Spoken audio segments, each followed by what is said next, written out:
Book it, boy. Book it, boy. T13.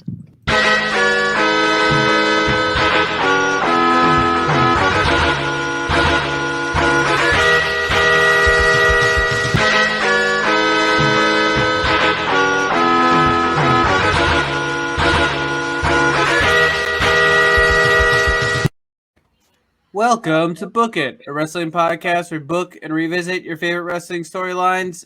I'm your commissioner, High Five Mike, and today I have our GMs Damone, D-Money Allen. You're welcome. Late Night Keefy Keef. Book it, boy. Book it, boy. 619. And Lil Fudge. Sup? Well, that was probably the easiest I've ever gotten through an intro. I'm surprised you didn't put Damone last. I thought I was saying Damone, D-Money Allen. You should have said Damone. Book it, boy of the year. Hold on.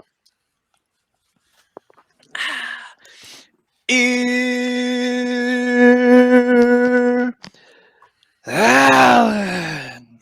I'm so glad that's the last time I've ever have to hear that. Oh, I'm passing it on. I'm not telling you who, but someone's getting it. Damn, somebody's getting muted every week. Book It has been so peaceful. I love you, Travie T, but these intros have been going by very easy. Without like I can't do my Travis impression, but if you listen on 1.2 speed, it sounds like Ben Shapiro. So, Mike, hypothetically, if I were to make Brock Lesnar the world champion, we love you, Travis, but speak for yourself. but fuck you. Whatever, forget Travis and his cruiserweight hating ass. But this week, no, I'm kidding. We love you all. I love you, Travis. You're one of my friends. Wow, really? We also love Kenny as well. Wait, Mike, tell your story again from yesterday. Oh, yeah. You watched the show. I watched A Quiet Place 1 and A Quiet Place 2, and I didn't watch them until I watched them. Story of the year. Logical progression. I like that story. It had a beginning, a middle, and an end. If you want the full story, go to t13media.com, and we have a Patreon. You do. That's where Mike tells the entire story of him watching it, or you him can not watching it and then watching it, or him watch the stream of him watching it. So watch him watch it. Ooh, that would be nice. Watch me watch it like a commentary. That's it'd be a very terrible movie to have me do voiceover commentary for, because it's just me sitting there staring at the screen, and they're all quiet as shit. That's why it's called A Quiet Place. Damn, that sucks. Though the second movie was louder than the first movie. A Quiet Place podcast where we just get on and we're quiet for an hour. It's sign language. I think that's pretty dope. That's the like first sign language podcast ever. That's like my crypt idea, where you put the podcast in the mausoleum. We could Cryptcast. That's it. That's my podcast when I'm dead. We're doing a podcast in Braille. Book it from the crypt. Book it from. All right. Anyway, so this week we are gonna finish our saving the cruiserweights, which apparently WWE did not like, so they made our jobs a lot harder. They are very angry at us. While we are trying to save the cruiserweights, they're trying to destroy the cruiserweights. So, but we did figure out that Vince does listen to Book It. Yeah, because he took people that we named. It was like, fuck it. Rhea Ripley is going to become Spider Lady. You just wait. Really? No, he's joking, because we said she was going to become Spider Lady. So he's saying Vince. I don't know. Nikki Cross is on the path to becoming that with her superhero gimmick. To be fair, that was her idea. She's facing Bonesaw next week. If she doesn't face Mighty Molly at WrestleMania next year, what does this all worth? Power. Yes, she has to gain the power. Well, first she has to gain the element of surprise from the gobbledygooker, then meet with Chijiri and the Great Muda to gain the power of surprise, or not the power of surprise, to get the green mist. Then she has to go to the dentist office to meet with Isaac Yankum and Dr. Britt Baker. By the way, did you know Britt Baker's a dentist? She is? Is she? Yeah, she is. Yeah, you know that? I would have never Yeah. thunk it. Yeah. And then you go to hell, and then you have to do something with the Fiend. It's a whole thing. But then she can face Maya Mali. That sounds like a great She's got a bar whole crawl. year. Yeah, she got a whole year to do all that. She'll make it. She'll make it. They'll be all right. So, where did we leave off with the cruiserweights? So- We So- did the Cruiserweight Classic, and half of them got fired. See, what they didn't know is that if you lost, you fucking get fired. God. Our fake They were tournament, like- loser leaves town matches. Yeah, throughout the tournament. Like August Gray said on Twitter, like right when he got fucking canned, unfortunately, he was like, "Now it's a loser leave town match," and I was like, "Oh, Oh, that shit hurted." So all right, all in stride. yeah, August I'm Sure, Gray, Tyler AEW Breeze, and Impact signed most of all of them. Davari, trying to find Nice, they all a deserve full- better. I was trying to find a full list of who all was released, but it's all I these. remember a I lot keep of just them. running into really shitty made fake wrestling. Sean site Ross Sapp news kind of went stories. through the list on Twitter, was where kind of he was the one dropping the bombs. So I was looking for a compiled list, but I can't find one. Uh, I know the Sing, which I just asked last week if the Yeah. Bollywood boys are still employed. They were.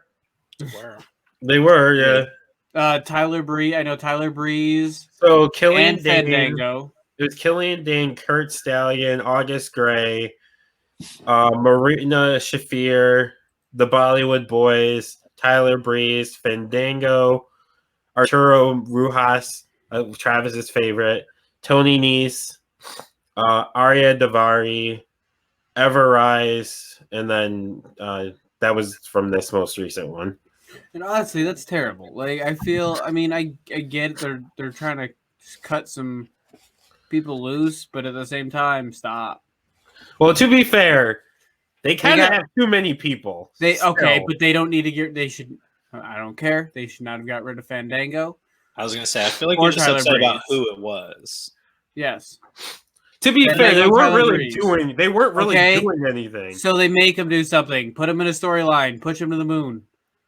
I don't. That's I the think point. they- I don't think they want to do I don't think that. they want to do that. So Breezango? it's better off to send them to let them go, and they can No. go to Japan. I feel like Tyler Breeze could go to Impact and become a think superstar both- there. I He think- can go to New Japan. He can pretty much go anywhere he wants. Breezango needs. They both That'd be need cool. to go to Is if Impact. Breeze I'd was like to like- see. CMLL Breezango. and AAA. No, I'd like to Do see some them more both in lucha. Impact. Really? Yeah, I think honestly, I'd like to see more at Impact. Who? Tyler Breeze? Yeah, I mean in general too. Like, Who did I say should go to Ring of Honor? I honestly didn't realize Actually, it's Ring of Breeze. Honor was still on TV. It is. It's hanging on. It's where Impact was. It's crazy Like how Impact and Ring of Honor like switched places. it's crazy. Once that AEW came out, everybody like stopped caring about Ring of Honor and New Japan. It seems like Well, to be fair, people still care about New Japan, not as much, but not nearly to as be- much because because the Young Bucks left. Young Well, Bucks, the Omega's elite, gone. the elite. the elites, what was making it so buzzworthy. Well, to be fair, Ring of Honor had a bunch of controversies with shitty Yeah. management and a bunch of shitty things they did. So that's a large reason why people stopped caring about Ring of Honor. TNA formula. And TNA hitched their wagon to AEW, which brought them up.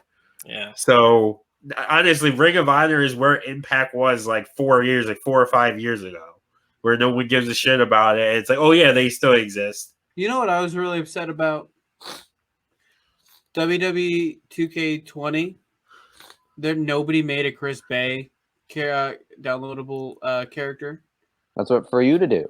Yeah. Mike, I'm terrible at that. I wanted somebody else to do it.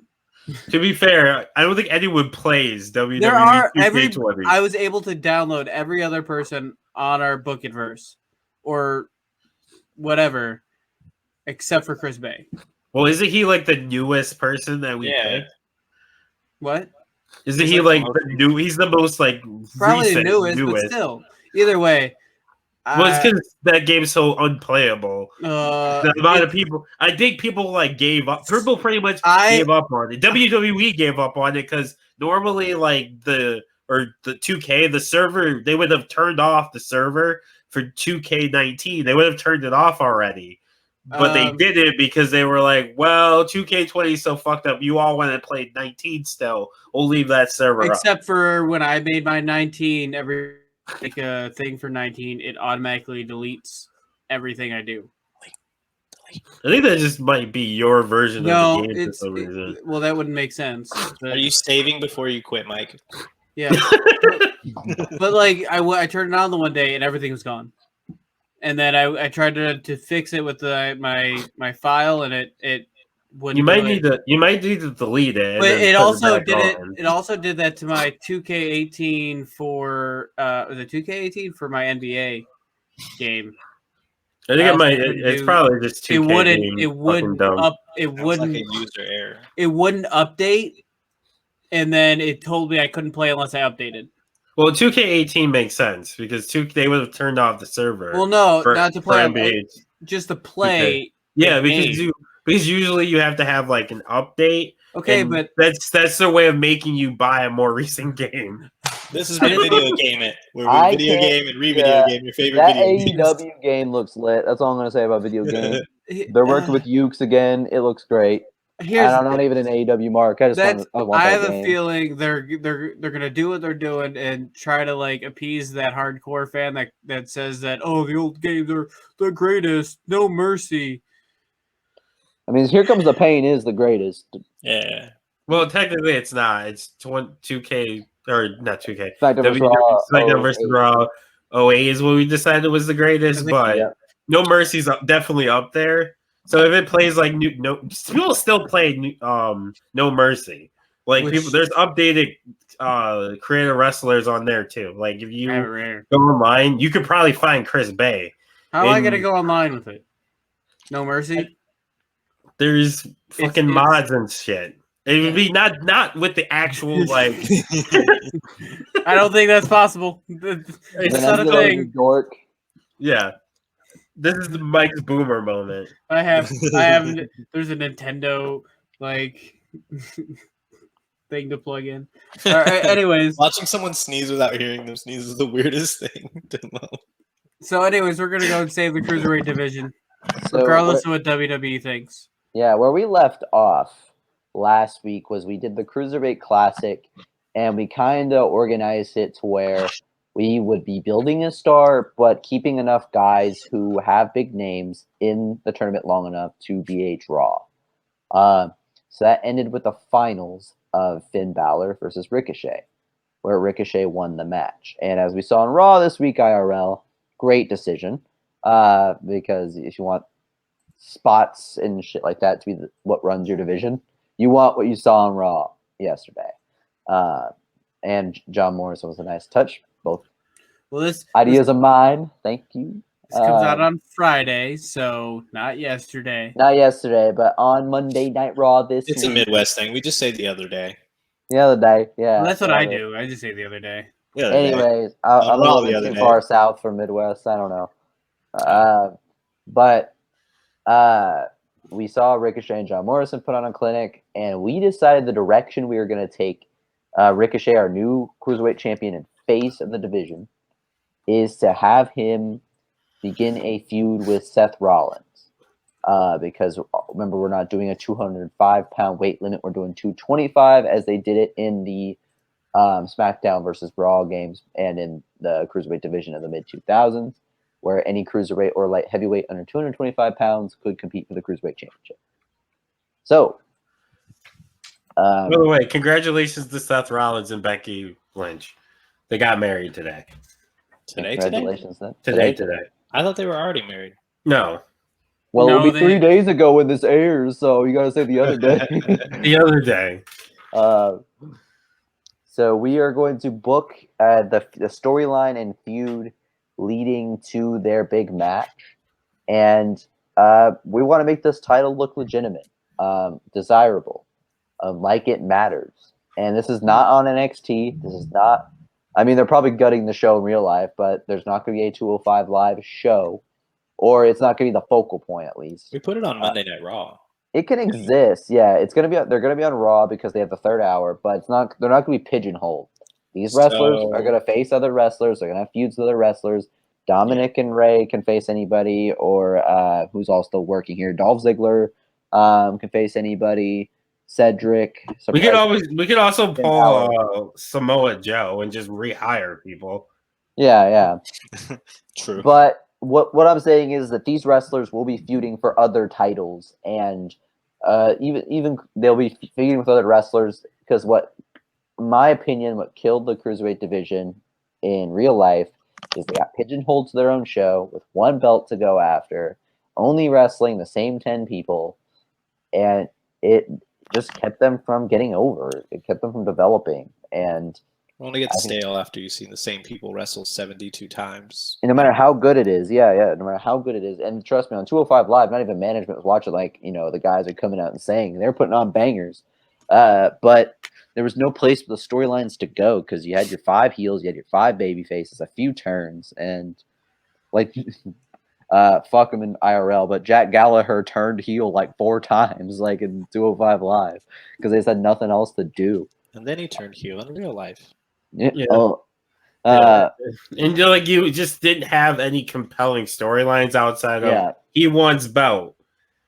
Okay, and then that was it. That was pretty much he wants the title, and then it was why the hell else are these other guys fighting for? Yeah, and the only time it was compelling was the Everybody Hates Enzo storyline, which did not get to be culminated with Drew Gulak, which Drew Gulak would have won the title with his PowerPoint gimmick, and that would have been great for everybody. But that never got to culminate, and that sucks. I feel like that there was some other good times. When Murphy was champion, his matches were really good. Absolutely. Cedric versus Mustafa Ali, those matches were really good. It's just that they didn't really get to feel like they were a big deal. Yeah. So that's what we're Most trying to people do. didn't. You didn't watch them live either, for the most part, even though it was called 205 Live. Most of the time when you watched them, it was like, oh, did you hear that Cedric and Ali put on a banger? Oh, let me go watch it. Yeah. But you weren't watching the whole show. You were just watching that one match, and that was it. And it was like, okay, Cruiserweight, turn them off. And when they were on Raw at the beginning, remember when they ran this after the Cruiserweight Classic, they would turn the lights purple and put different fucking ropes on the ring and a different apron and shit. It was really ridiculous how it felt like so intentionally they pigeonholed this division. They were just I hate to use with the intention of giving them their own look, but I think it was to make them feel different, in a good way. But it ended up, it backfired. Yeah, they should be looking like any other wrestler because you should be able to believe that a guy who is Cruiserweight champion can be WWE champion the next week, like Rey Mysterio did on SmackDown. He never did it, but Gregory Helms was a believable threat to win a United States championship in his reign. Yeah. Not a world title, but a United States title. He was a believable threat on SmackDown. Even guys like Chavo or Matt Hardy could have been on not 205, but in our Cruiserweight division. But they could also win a mid-card title or even a world title, I think. Yeah. Absolutely. So being able to merge the two and mesh them is the key for our division now. So is there, I guess, what's a jumping off point? I was going to say, what I think, is there any people we want to just put in, because we're not going to focus on every single storyline. Oh yeah, we're just writing the Seth Rollins. We're just writing the Seth and. But before we do the Seth, because we'll do what our normal format. We'll do 4 weeks in a pay-per-view. Right. But before that, is there anybody you want to put in a specific title picture from this division? So to go after another title, Breeze. Yeah. I'd say put Breeze and Dominic going after the Intercontinental Championship. See, I was kind of more on the side of realism, even though I as much as I want Breeze to love his job because he's one of my favorite wrestlers. I think that well, we could also just say, like I said, we could rehire. There's a possibility he could get rehired. There's what's his Vince face? Would do that though. I think Triple H would do that. Spud got fired and then rehired. Yeah. Once they are able to spend the money on Brock and Cena, and after SummerSlam, they'll bring it back. It's possible. What if we did something with Jeff Hardy? Because I don't know. We need to kind of. I feel like Jeff's good. I feel like Jeff's good. Like, we don't need to use because Jeff doesn't really represent the cruiserweight division. Like, we're using him as a cruiserweight, but he's not he's been a main eventer before. So we just putting him in where he's already been before. Yeah. It needs to be someone new. Got it. I really feel like Breeze would be good for the Intercontinental title picture. I agree. I don't know. I'm not gonna hold Tyler Breeze back. I can't do it with a clean conscience. I love him. I was trying to think through the realism, but he'd be a great Intercontinental champion, and he could be a workhorse. He could be a cowardly heel, but still like put on great matches. So the IC champion right now is on SmackDown, right? Apollo Crews. So with this being on Raw, it'd be the U.S. title, assuming no draft happens between now and this. It could be the U.S. title. Who even is the U.S. champion? U.S. champion, I think, is Sheamus. Oh, yeah. You do Breeze versus Sheamus. Dying. I like that. Breeze is going to die. No, he'll be fine. Not necessarily.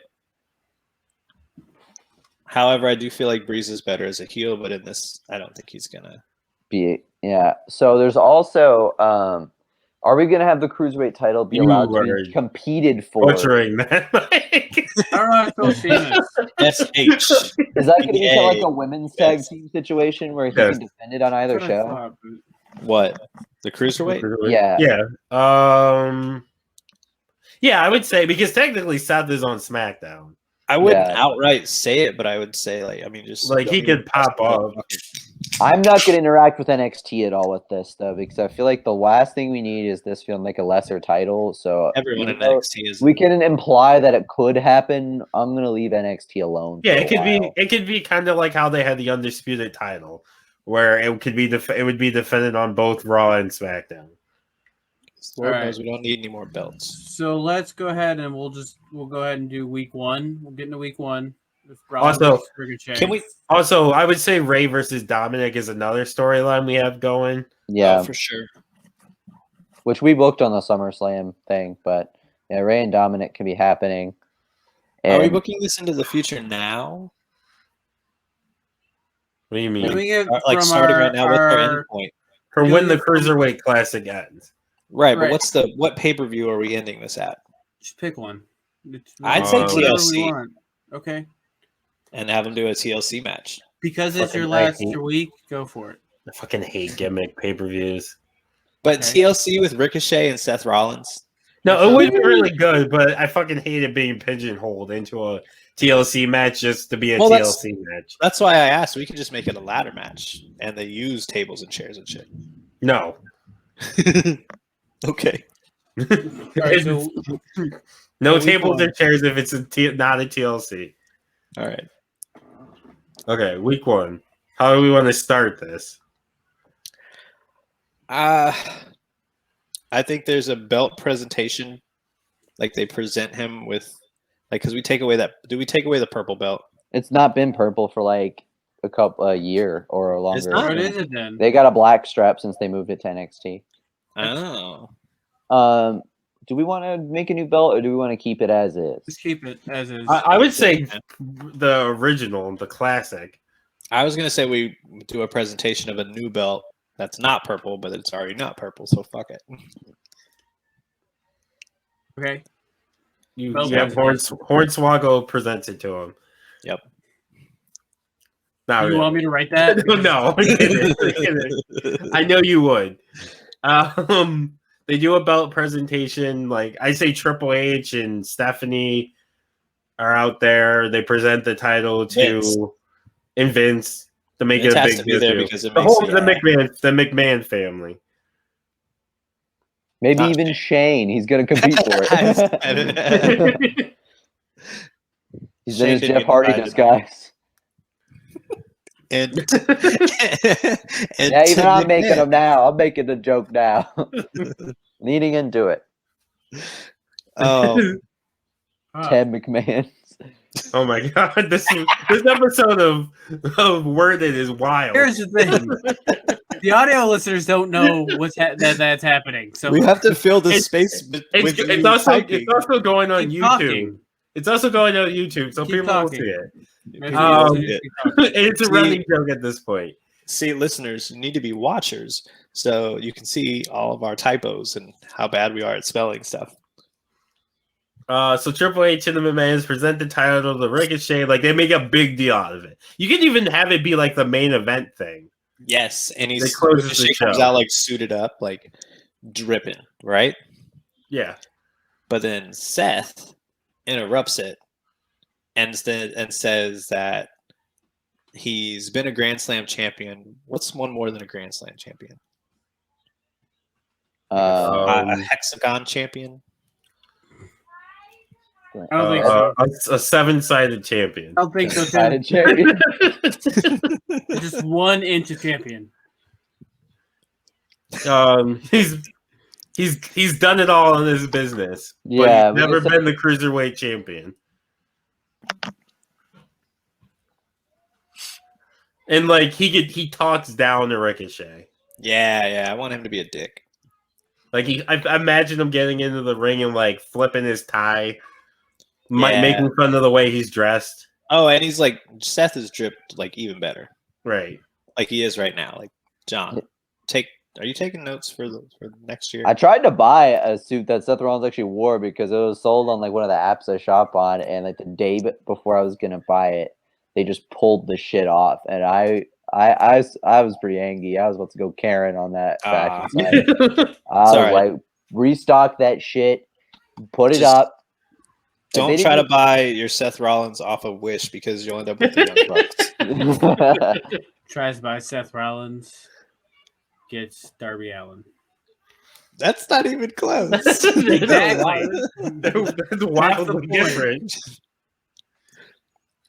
Okay, so he talks down the Ricochet. Do we have a brawl? Not yet. Maybe. Well, maybe they shove each other. I feel like Seth should like attack. I feel like Seth should like Seth like shoves him, and Triple H steps in, and Seth like hits him, and like dips out of the ring. And like Ricochet's got to deal with. I just think that he's talking, and then suddenly just fucking like super kicks him. Seth does? Yeah. Seth super kicks Ricochet out of nowhere. Uh-huh. That doesn't feel right. Feels right to me. The super kick part doesn't feel right. Yeah, I feel like I can see it in my mind, so it feels right. I feel like they get into he pushes them, Ricochet gets back up, they brawl for a little bit. Seth low blows him. I was just gonna say, what if he nut taps him? Just like nut taps him and then a curb stomp. And then holds the title over his head. I like that. That's better. Because it gives it a little more. Because it gives it a little more, like, because we got to book this in 3 weeks or 4 weeks. Also, the thing is with Ricochet versus Seth, we got to protect Ricochet on the mic because he's not terrible. He's also not good. And heel Seth is really good on the mic and could easily bury Ricochet, which is not what we want. So we kind of got to protect Ricochet there. Yeah. Ricochet. And Seth wouldn't do that. Like he's only going to bury guys from other companies on Twitter. Yeah, I don't think he would intentionally bury him, but it could easily happen. Yeah. Just Seth cutting a regular promo could bury Ricochet, make Ricochet look bad. Yeah. Do we do 4 weeks in a pay-per-view or 3 weeks in a pay-per-view? 4 weeks. 4. 8. No. Whole year. It's too hot in here for 8 weeks. I'm dying in this room. Yeah. 24 weeks. Your AC not working up in Ohio? I don't have AC in this room. Oh, you were here, but this is like the one room in the house that doesn't have it. Every other stinks. room has. Wow, Mike, it Everyone- sounds like you're getting really hot in there. Speaking of getting really hot. Oh, which one? Your body and the bodies you're loving deserve nothing but the best. Organic Lovin' is the only adult subscription box that includes eco-friendly body products from body-safe adult toys to sex-positive books and erotic seminars. Organic Lovin's online store has everything you and your partner or partners could ever need to heat things up. And right now, your friends at T13 want to take 10% off of your next order. Just go to organiclovin.com and use promo code T1THREE like the sound the bed makes when you check out. Organic Lovin'. Love organically, purely, deeply, boldly. Okay. Oh yeah. So we got the altercation that goes down that kind of establishes this feud. I think that the direction we could take this is not really even make it as much of a personal rivalry, but a competitive one. Like, what if like we kind of do like a less hokey version of like a Matt Hardy MVP, where they're like trying to outdo each other. Like maybe they're trying to like win their matches faster, or like on like Raw or SmackDown one week, or they're trying to outdo each other. Or like we could do like a beat the clock, and winner gets to decide the stipulation. I like that, but it kind of is. It feels like a break check after our last encounter. Well, yeah, we're slowing it down. We got to slow the feud down a little bit.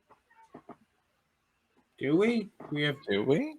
Because like it's because not if that's the case, we can personal. have Seth come out and interrupt his coronation, and not like get into a physical altercation with him yet. Like he can come out and challenge him, and But if Ricochet being being the face that's ready to take on all challengers accepts, and then they start a progression throughout the weeks of challenges that Seth maybe ends up cheating at, or But I feel like if Seth just comes out, berates him, and then Ricochet accepts the challenge, and then that's it, Ricochet kind of looks weak and looks kind of like he got punked.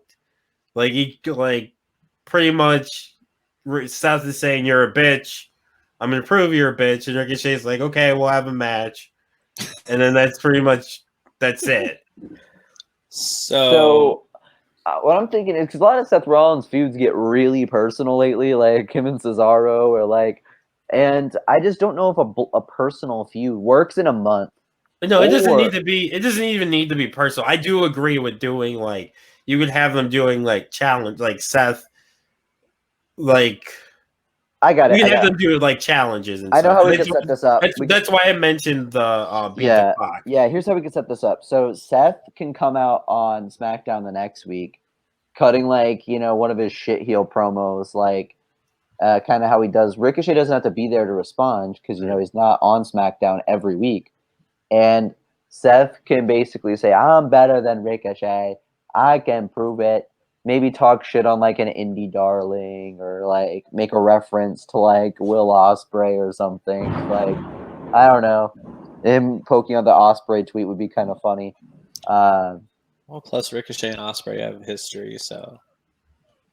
And then,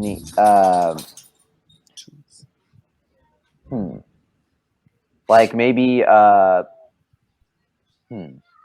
just feel like Seth can provoke, and then like I challenge you to do this thing leading up, and so I can prove that I'm better than you, and then Ricochet proves he's better at the thing, and then the final week Seth attacks him again, and then we have the fucking match.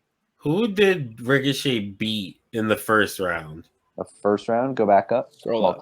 It's gonna be down. Hold on. Scroll down. Ricochet beat Austin Theory. Because I was thinking you could have Seth be like, I'm going to prove I'm better than you. I'm going to beat Austin Theory in the amount of time, less time than it took you to. That kind of hurts a new star, though, because we're trying to build all these people. Austin Theory. Yeah. How about this? That's for me. It'd be funnier like if he loses. How about this? We So we can say technically they're on 2 different shows, so it can be still week 1 where Seth comes out on SmackDown and just cuts a promo talking about being better than Ricochet, how he should have been the Cruiserweight champion or in the tournament, that he's not a real champion because he didn't beat him. And then week 2 is that Raw where we say Ricochet has an opponent, and however long it takes him to beat that opponent, Seth has to beat his opponent on SmackDown, and if he does, he earns a championship. And then Seth cheats make him earn his match, maybe. Yeah. And then Seth like cheats to win, or is like overly aggressive or whatever you want to do with that, and it could be against like Ricochet's friend or something. I mean, you could do that on week 2 on SmackDown. So on week 1. This is all right. We're a little bit jumbled because we're working with 2 shows instead of 1. Yeah. Because that's why I kind of figure. I mean, we can keep Seth doing promos on SmackDown. Yeah, and not have to face promo with Ricochet because that's not going to work for Ricochet. We just do what we do. So I'm a little bit lost. But that's what I was saying. It doesn't make sense for week 2. So theoretically, because then a whole week, another week would have gone by. Right. Like the entire 10 days. So there's too much space. Monday week 1 and Friday week 1. Yeah. Yeah. So yeah, exactly. Okay. Well, we do the match on week 2, and we don't necessarily have to do that for 2 for every week, but for just this week.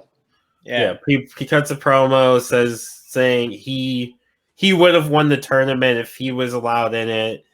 Yeah. Wasn't he allowed in it? No. Well, he could have been. He wasn't in it. For the purpose of this, all as far as we know, he wasn't allowed in it. No, he wasn't in it. I thought for some reason he was. Nope, he wasn't. What is Seth weigh? He's 215. I looked it up a little bit. He says he would have, if he was allowed in the tournament, he would have won.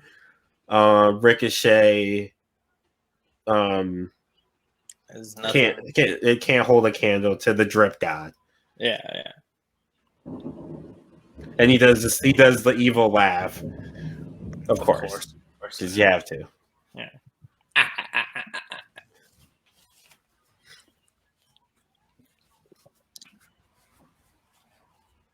So he's really trying to get his match. He attacked him. He's trying to fucking lay a challenge out. Yeah. And then you can have who's the general manager on SmackDown? Adam Pearce. Both of them Adam Pearce. Adam Pearce announced, and then you can have Adam Pearce announce that they're gonna do that they're gonna do a beat the clock between the two.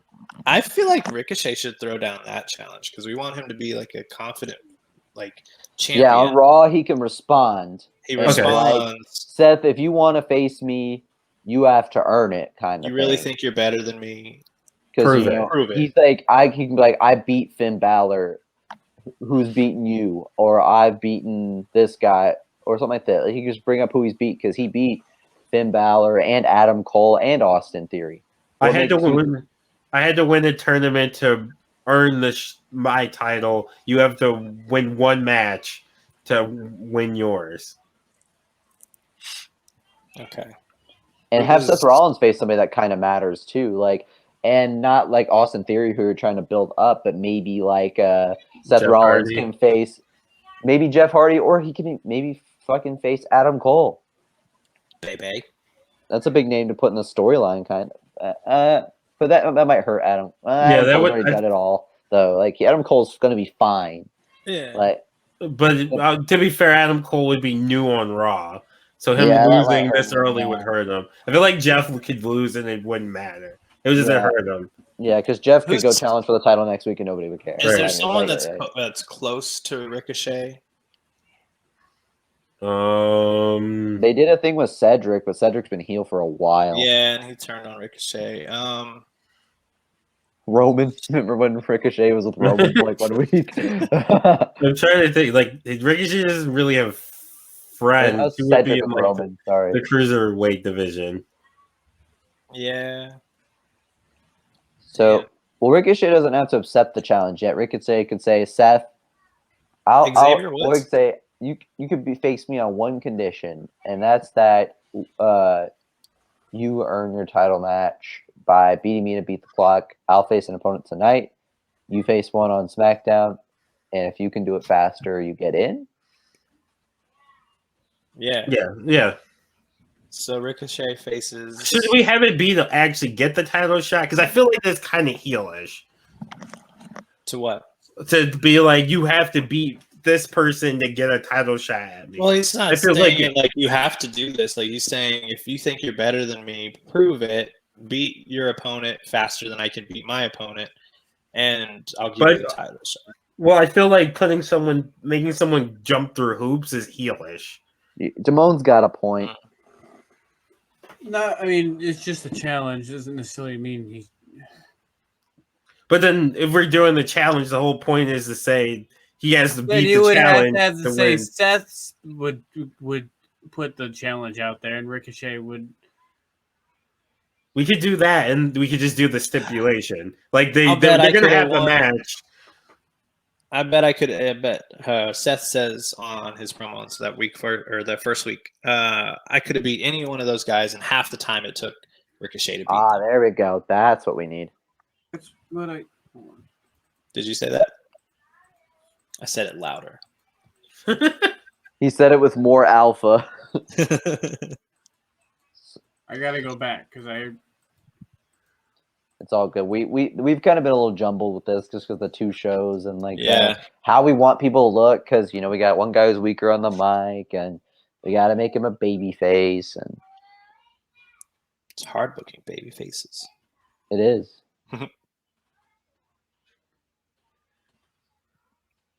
That's why we can't complain about Drew McIntyre because No, I'm going to complain about Drew McIntyre. Get him the fuck away from the title. we. No, he deserves it. No, he They doesn't. finally made one over babyface. He needs a blood flute. We can't ruin another one. We already ruined Roman. We can't ruin this one. Week 2. All right. So Ricochet is on Raw, and he needs to have a match. Yeah, he needs to have a match. He needs to just mostly be in ring. So Ricochet, he is going to be. Who was it? Jeff. We said Jeff, right? No, we said that for her. Well, I was gonna have Seth beat Jeff because he's a babyface. Oh yeah. Ricochet should face. Cameron Durant. Oh no, he's on NXT. I was gonna say he could be Dolph Ziggler. I was gonna say Dolph, but that makes he's sense. on SmackDown. Oh, he's on SmackDown. That's right. Well, there's they're doing a trade. There's also gonna be a draft in a couple weeks. Or we could just have him beat somebody who isn't a cruiserweight just to kind of shake things up. Because this isn't a title match. That's true. So we could have him beat who's a mid card heel on Raw right now, cruiserweight or not. Shelton Benjamin. We could do a Shelton Benjamin. I mean, he's still pretty small as far. I mean, I guess not small as far as a name. He's a big enough name. Oh, okay. Well, time limit. What time should we put down? We should have some 34 seconds. How many minutes? 6:34. Yeah, we need to have Seth do some heel shit if he's gonna win the thing, because then we got Seth he'd beat down his opponent before the match, or so that it's easier, or low blow, or even distract Ricochet to make his low blow is the easiest heel shit to do. We got a heel. What should we do? Fucking low blow somebody. Yeah. Or this would be. It doesn't fit Seth, but if you did some Eddie shit and got him disqualified in a minute. I was gonna say he could get himself. He could have the person get counted out, curb stomp him on the outside to get for a count out win on the ramp. I like that. What am I putting down then?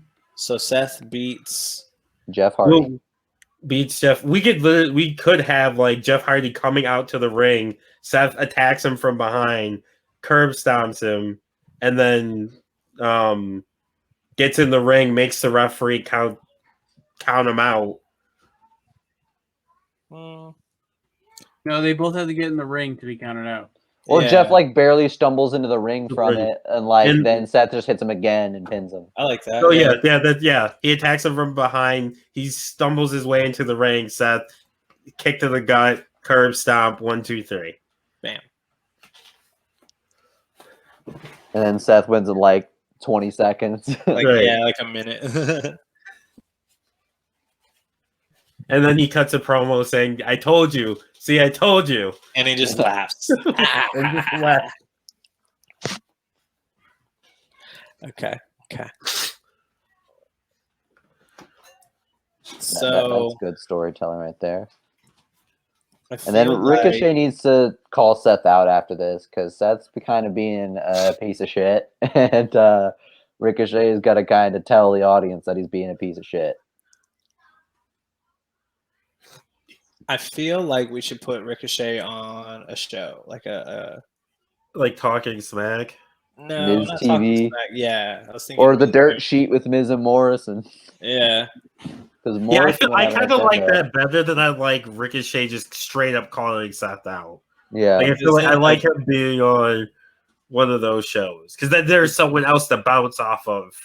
well, that and like Miz and Morrison can kind of grill him about like Losing Seth Rollins is the- better yeah. than you, and he's gonna beat you with this, and Yeah, it took you 6 minutes and 34 seconds to win your match. It only took Seth 20 seconds. And he beat former world heavyweight champion Jeff Hardy in 20 seconds. How are you ever gonna survive? I feel like Miz and Morrison can both kind of like tone it down to help. They can carry the promo. Yeah, but not overshine him because they have Right. nothing to do really with this. Right. Like, plus, he gets the big introduction as the cruiserweight champion and gets to come out. Right. And and we Um, can use some of the current stuff going. Like Miz can still be doing like his wheelchair bit, and Oh, of this could lead course. to another Ricochet Morrison match that night or something. I was Which going they already to say had Seth should attack him. Oh, that's a Because or let's be real, they're two different shows, but they're in the same building. Yeah. You could also like be like Ricochet kind of look at Morrison because he beat him in the match on Raw, and with all this shit that just happened this week, George agrees. That he was like, John Morrison, you know better than anybody what I can do in this ring, like, and don't make me show you again, kind of thing. Exactly. Right. And then that could lead, what we could do is do that. It leads to a match, Morrison versus Ricochet, and then have I don't know if we need to Seth- run it back with that, just because like I don't even know Six-man if tag match. a tag match might be. Well, Miz is injured, so right. I don't Oh yeah, I guess he can't. So yeah, it would be Morrison. Well, I was saying it doesn't have to be a banger of a match. That match is just a way to get you where you're trying to go. You're getting a match because the thing with Ricochet is we're gonna have to be very match heavy with him. yeah. So you Or can have, Seth can interrupt that match. that's what I was gonna say. You Ooh, have I like Seth that. interrupt the match and attack Ricochet. Yeah. Yeah, I wasn't gonna have it be a clean match. Although having Ricochet get wins is not bad. He attacks Ricochet, but Ricochet. I feel like this is where we have Ricochet. Beat him up. Like, so he wins actually- the fight. Yeah. Right, he wins the fight. He wins a fight against Seth. Yes. So yeah, so here's No, what I happens. was gonna say Ricochet can wins take the out match. everybody. Ricochet wins the match, but Seth attacks him like immediately after. I was thinking we don't even see that match to completion because that match has already been done. We have Seth interrupt mid-match, and like him and Morrison kind of put a beat down on him. Miz is kind of yelling from his wheelchair or whatever, and then Ricochet gives them both the work because then he looks really strong. So Or Seth we doesn't or attack him. what we could do is we could just throw a baby face to come out and help Ricochet. Meh. He doesn't need And then- help. He needs And to then look Teddy strong. Long comes out and says it's gonna be a tag team match. And then he gets the shooters. Holla holla. But no, I think Ricochet needs to look strong. What he can do is he can eventually fight his way out of the 2v1 and give Morrison and Rollins the work, and then Seth kind of runs away, or there's somebody hides behind the Miz in his wheelchair or some shit. Like, Or yeah, you could have like Seth tell Morrison to get a chair. Morrison goes out to get a chair. Ricochet, like he goes to do the like hit Ricochet. Ricochet like kicks the chair and hits Morrison in the face with the chair. Can Ricochet do Van Daminator? Yeah, pretty much like a Yes. Van Daminator. And Super kicks is that in the wheelchair, knocking him back like Bret Hart. sure. Yeah, sure. Yes. And then like Seth like goes to like attack Ricochet again. Ricochet counters into like another like a Inzaguri or something, or like a Hurricane Rana, which sends like Seth flying across the ring, and Seth rolls out of the ring. And that like that heel like scoot they do. Yeah. Where like you go to the ground and you like scoot your way back onto the apron, or not apron, onto the ramp. Yeah, like Okay. the rollout. Yeah, I know exactly what you're Mike, talking about. Yeah, Did you get all that? he summarized it. Yeah, I look tired.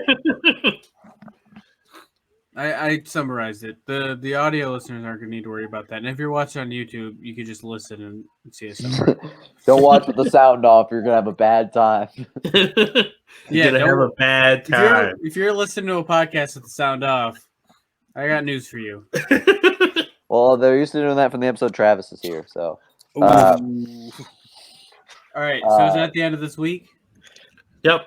Yeah. So Ricochet stands tall. Morrison's down from a Van Daminator. Miz is in his wheelchair trying to get up like a turtle. And Seth is on the apron, like shocked. I love that. All right, Just in go. the back. Yeah. Here's the go home. I feel like Have we established what kind of match this is? TLC. so far, I think it's just a regular match. we I thought we to said up the TLC. ante up. We need to make it TLC if it's gonna Well, be initially, but because this should be one of the like they should have like this and the Honestly, fucking I like, think main it's event be the world. I think it should just be a ladder match. I think they put on a better ladder match, like a. so this week someone busts out a ladder. Like Seth brings out a ladder and beats Ricochet down with it. Yeah, because Seth has to get the W this week in some way over Ricochet. Not necessarily a match win or anything, but you know what I mean. Like he has to. Ricochet needs to look like he's going to lose going into next week, so he can pull out. What we could do is have Seth say he talked to upper management or whoever, and because he won the beat the clock sprint, or not, it's not sprint, because he won the beat the clock, he's been given the opportunity to choose the stipulation, and he's decided it's going to be a ladder match. I like that. Because then it's Seth being shady and using politics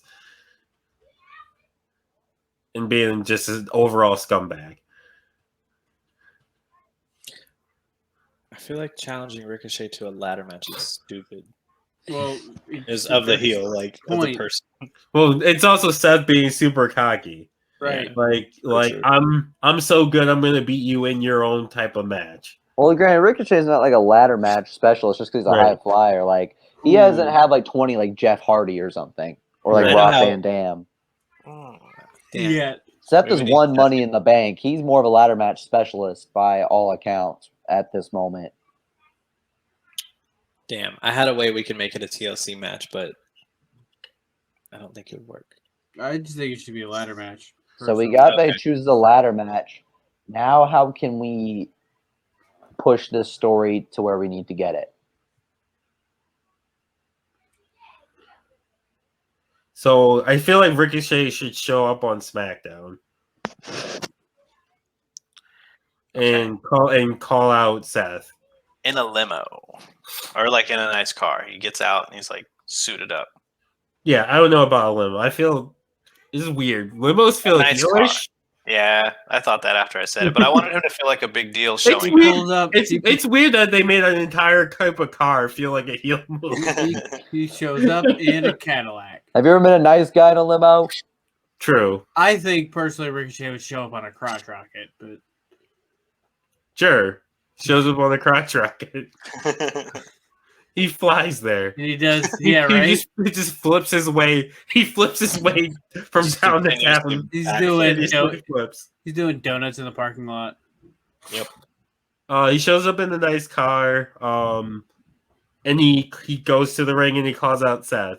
You came to my show and you've attacked me, insulted me. Now I'm on your show. Come say it to my face. I just can't imagine Ricochet. His voice, the tone of his voice being like mad. Well, he's going to need to be for the one promo. I know. He can do it. But I'm just saying. It's kind of his job. Yeah. Be mad tonight. I don't know. Rawr. Okay. So Seth comes out, or Seth attacks him from behind again. I feel like Seth attacks him from behind again. Like, I feel like Seth's music plays, but there's no Seth. And then, like, Ricochet's about to get out of the ring, and Seth slides in from behind and attacks him. And they brawl for a little bit. And then probably low blow again, and then curb stomp. I feel like we need to incorporate a ladder. Seth brings out the ladder and puts it Curb on. stomps him on the ladder. Perfect. Yes. I was gonna say put the ladder on his throat, but not like literally, not the part that's like holds the ladder, but like do you understand what I'm saying? Like the rung of the ladder, to where it looks like it's on his throat, but not actually on his throat. I thought you meant like he hits him in the he almost curb stomps him in the throat, and like that's why Ricochet can't do he can't talk for us. If we were gonna do a long-term feud, we could do that. Yeah. Ricochet had to have emergency tonsillectomy. Yeah, so Seth attacks him, curb stomps him on a ladder is used. He curb stomps him on the ladder. And then he sets up the ladder, takes the title, and sits at the top of the ladder, holding the belt, laughing menacingly. I just want to point out there's a reason I stopped doing the notes. That is true. This is actually the reason. This is why I stopped doing it. Like, that is a good point. Very good point. Like, I'm just saying. Fair enough. Oh, speaking of cruiserweights, that he's not currently in the cruiserweight division, but IRL NXT, Swerve Scott just won the North American Championship. NXT. Thank you. Spoiler. Yeah. Spoiler alert. I just saw it online. I was like, Friday. that's kind of relevant. I don't know. This comes out Friday. NXT was the other day. Who did what? Swerve Scott won the North American Championship. Who? Swerve Scott. Isaiah Swerve Scott. He's in the Cruiserweight division. Mike, just pretend like you know who that is. Yeah, I don't know who that is. Yeah. I don't watch wrestling past 2000. That's why he's a CM Punk hater. He doesn't know the truth.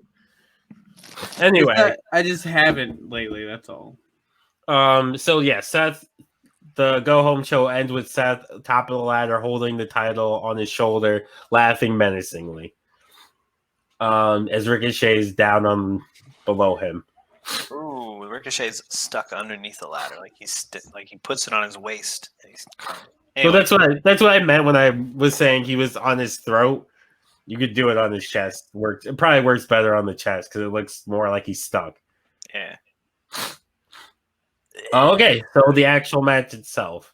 So I don't think there's like very much that happens like before the match. Maybe like a Seth promo, like guaranteeing victory, like a short interview he does with is it Kayla Braxton?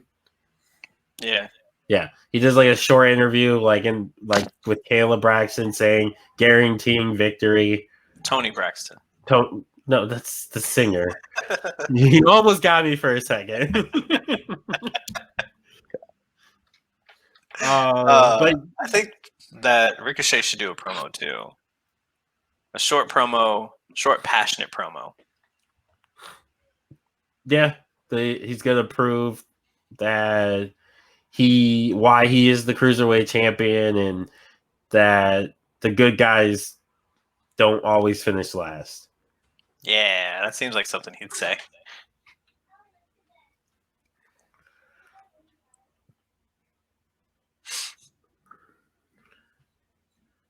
Good times don't last forever, but good guys do.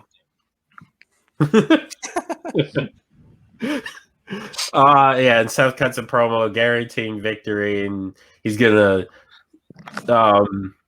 make this title drip.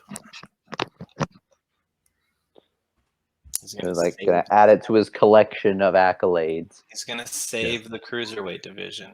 All right. Oh damn! I like that. I like that. He's the only man who can save the Cruiserweight division. Can truly save the Cruiserweight division. All right. Let's lay out this match.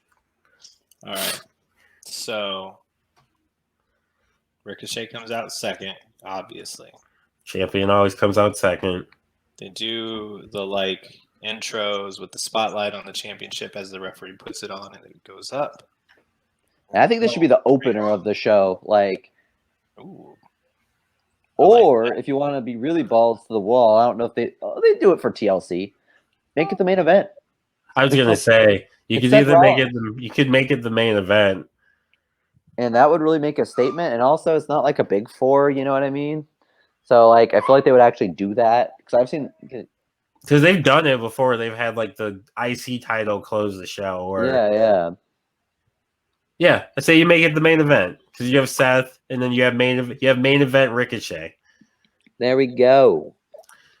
But it's not a TLC match for the TLC pay-per-views. It's an album. Yeah, it can be. Every match in TLC doesn't have to be an album. No, the main event would be a TLC. Yeah, they gave up on that after making Extreme Rules not have every match be Extreme Rules anymore, which is the one show where it made sense. Yeah, this is why I also hate gimmick pay-per-views. Yeah, so it's the main event. It's still a ladder match. It still involves one of the elements. Yeah. At least it's not a chair match, which is fucking stupid.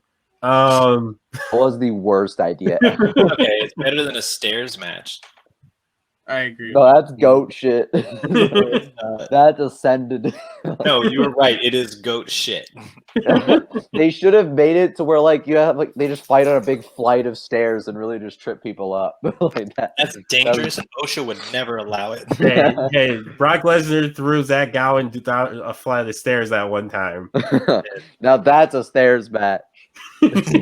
Zach Gowen lost hard. Zach Gowen saves the Cruiserweight division.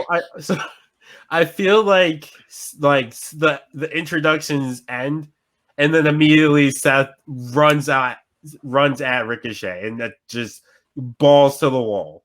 Yeah, man. Immediately, and then off to get he gets him down, and immediately goes and grabs the ladder and sets it up.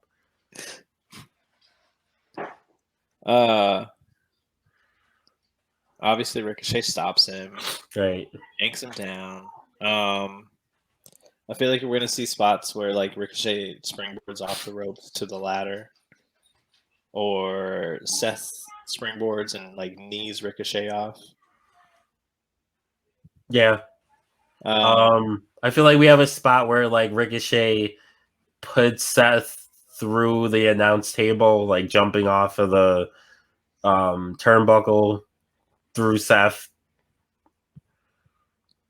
I like that. Or he misses, Seth moves at the last second and brings himself into the ring and starts to climb up the ladder. And then Ricochet manages to get up and springboard to stop him. Do you think he could? This might be a little bit out there. He might have to roll a perfect 20 for this, but could he a ladder be leaned against the ropes and Seth's in the ring on the ladder? Ricochet runs up the ladder, hops into the ring onto the other ladder. That's too far? I think it's it's possible. It's gonna be fucking hard. Yeah, I'm not right. It's kind of like that one where Jeff was supposed to like walk across like 4 ladders, but he only made it through the 2 before he fell.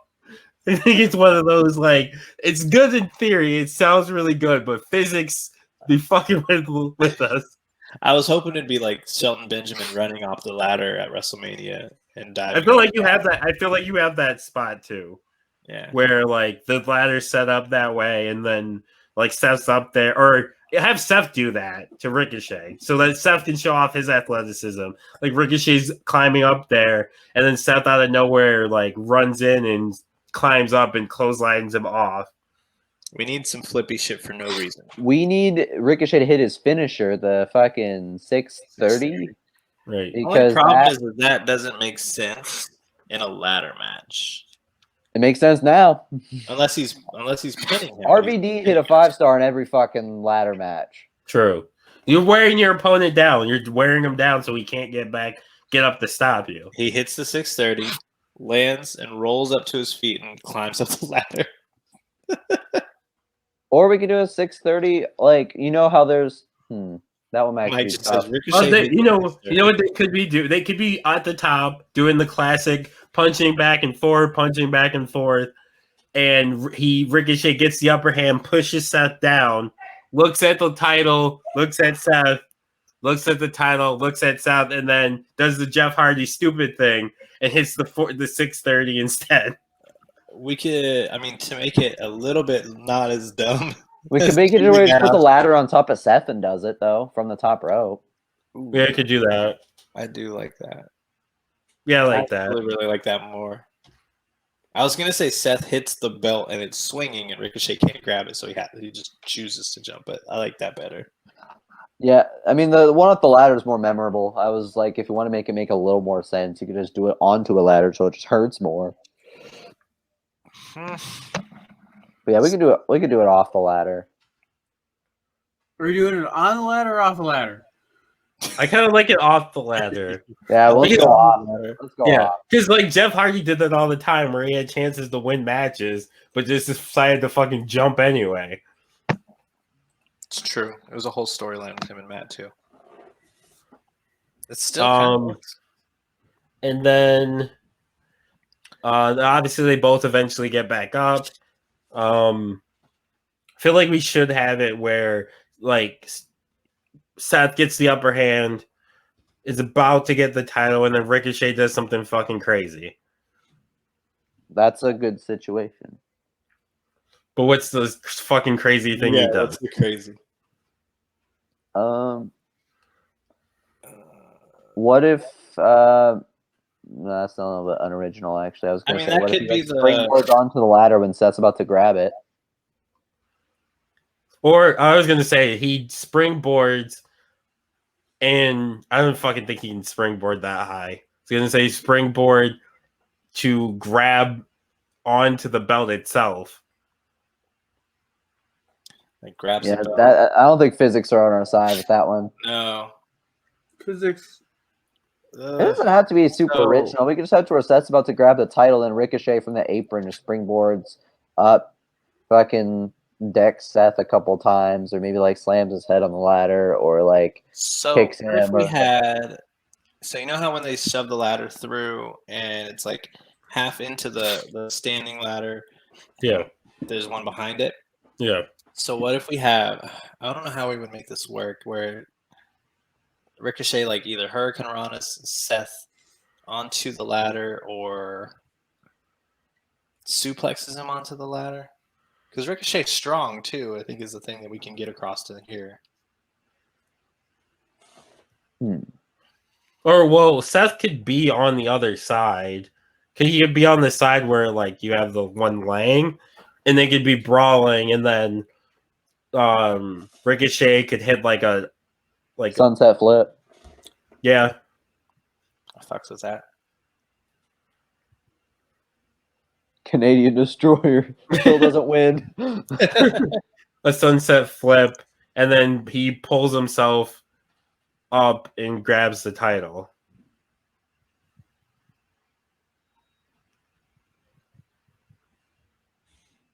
Yeah, he like sunset flips Seth through the ladder.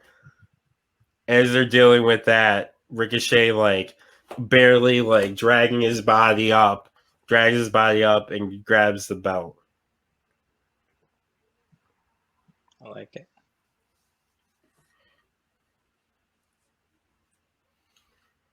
Oh, and at one point, I'm also going to say that Ricochet springboard drop kicks Seth off the ladder. Kicks underneath. the ladder and Seth off Kicks the ladder. crazy like Jeff Yeah. Hardy. Yeah. Yeah. Okay. And Ricochet wins.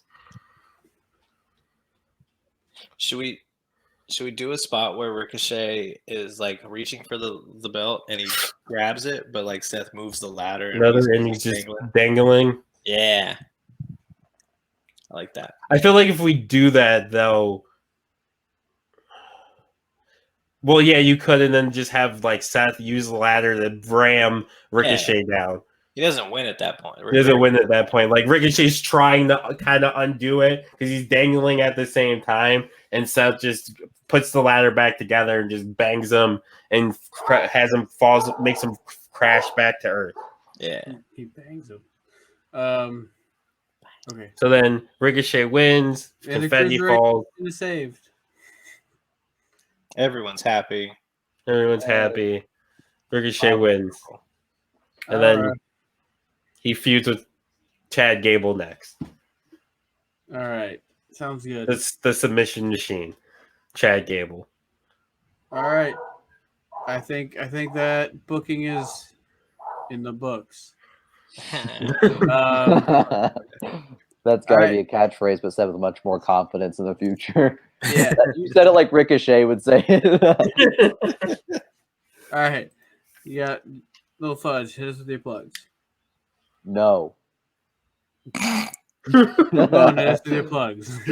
No, I'm just kidding. I be tweeting. Follow me on Twitter at DamoneyColt, DAMONEY COLT, like the team. Go Colts, gonna win the Super Bowl.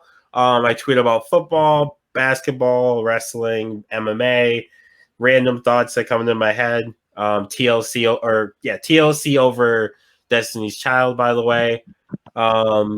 And yeah, just follow me. You can find me on Twitter, hi-fi_Mike. You can find me on TikTok, hi-fi Mike, no underscore. Keith. So, I did a little something last night for Debatable. As some of you may know, this is my last show for a while, or for the foreseeable future. We're firing him. Yeah. But I wanted to do something a little bit for Book It because Book It was my first favorite show of T13. It's what led me to talking to you guys, and that's how I like interacted with you to start out. So you're gonna have to bear with me here because this is a little long, but after Kenny's pipe bomb, I thought I would say a little something for my last show. So a lot of people think that Book It doesn't hurt, that what we do may be something with smoke and mirrors, and I really wish that were true. But anybody in the podcasting locker room, anyone who's ever put on a headset or laced up a microphone, they know that's not the case. Which brings me to what I'm about to tell you. 8 months ago, I lost my voice. Because of that, I knew that I was booking on borrowed time. From that point on, so fast forward, and for the last little while, I've been in a lot of pain. I've been losing feeling in my voice, and I was able to pass the vocal test, and I made it through Book It Verse. But T13 wanted me to go get more tests done, and thankfully I did, because the test shows that they have to take tonsils out. I mean, trust me, it's not my choice. The doctors told me I got no choice. And thankfully they found out, because I'm not going to stop breathing while I sleep anymore. It's a little bit tougher than I thought it was going to be. I tell you, this has been an emotional roller coaster of a week for me. And I'm not going to lie, I felt sorry for myself until I talked to Damone. And for those of you who don't know, Damone is the one who got me started here with T13. I first started talking to him on Twitter and kind of correcting and saying what I would do different. So if you start doing that, maybe you can be on the show too. No, you can't. It's the way you took tips from Damone. That's where you fucked up. Anyway, you see, I was angry at myself. I was angry at my body because there's a lot of people in this company that depend on me, and I feel like I was letting them down. I felt like I was letting the fans down. I was upset because I felt like this wasn't ending on my terms. But I was reminded that I've always booked my whole career on my terms. You know, I'm still like all of you. I'm a huge fan of T13. Every week I'd listen to all my favorites, listening to Kevin, Hi-Fi Mike, Primetime Travie T, Damone, D-Money Allen. I'd listen to episodes and just be enthralled. And then I took part in a fantasy booking championship and said, I'm going to do this one day. And you know what? Fast forward a few years and I'm main eventing the Bookie Awards against Damone. There's no way I would have ever dreamed of any of this. There's no way that if you told me when I was 11 years old that I would book the highest rated match in T13 history, no way I would have believed you. If you would have told me that I'd be booking my last match and revitalizing and fixing the Cruiserweight Division, man, I couldn't dream of a better way to go out. I started with T13 when I was just 31 years old. I feel like I've grown up in front of all of you. I feel like I've made a whole lot of mistakes in front of you. I've learned from those mistakes, and I've become the man in front of you. I've gone from being the silly guy trying to make wild bookings, made up match types, to booking blindfold matches with the loser being blindfolded for a year, to being one of the funny guys trying to make everyone laugh with meme matches. I had John Moxley kidnapped in a locker room, or locked in a boiler room, and thankfully with Kane and not Brock Lesnar. And I would hope that through all of it, I've earned the respect of everyone in this locker room. And I hope that I've earned all of your respect. Because no matter what, I come on here every week and try to give you guys as much as I had every single night. And it turns out you guys gave it right back to me. So I'm going to miss all of this. I'm going to miss the reaction when I hear my intro and I pop up on the screen. It's like a shot of Ray's energy drink straight to the heart. That being said, but that being said, I don't have to write a booking tomorrow, and I'm going to eat a whole lot of ice cream after my surgery. If you ask me if I do this all again, way back to getting hired by Damone and Mike and Travis, if you'd ask me to writing all the bookings, scheduling all the guest presenters for the Bookie Awards, all the late nights listening to John hand titles away, all of Travis's tag team matches, Mike's WCW recreations, and Kenny's dream match cards where he took wrestlers from everyone else's show. All of it. If you'd ask me again if I'd do it all over, in a heartbeat. So thank you. Thank you very much. I won't be gone from T13 completely. I'll be behind the scenes. But if you still want to talk to me, you can reach me on Twitter at Keith_the_Chief, or by going to Book It T13 on Twitter. You can head over to our Facebook page on T13 Media, where you can find everything every time we're up to date on bookings for Book It. Anytime we're live for Debatable, Primetime with Travie T, Bad Guys Spoken, or any of our other shows. While you're at it, head on over to t13media.com/store and check out our store where you can get yourself a brand new Bookie hoodie, t-shirt, pair of pajamas, basically anything you could think of that we can slap a logo on, we have. So head on over to t13media.com and check out our store.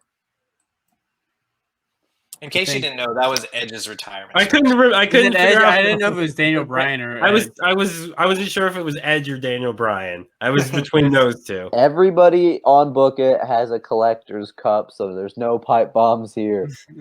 We're all the collector cups. Yep.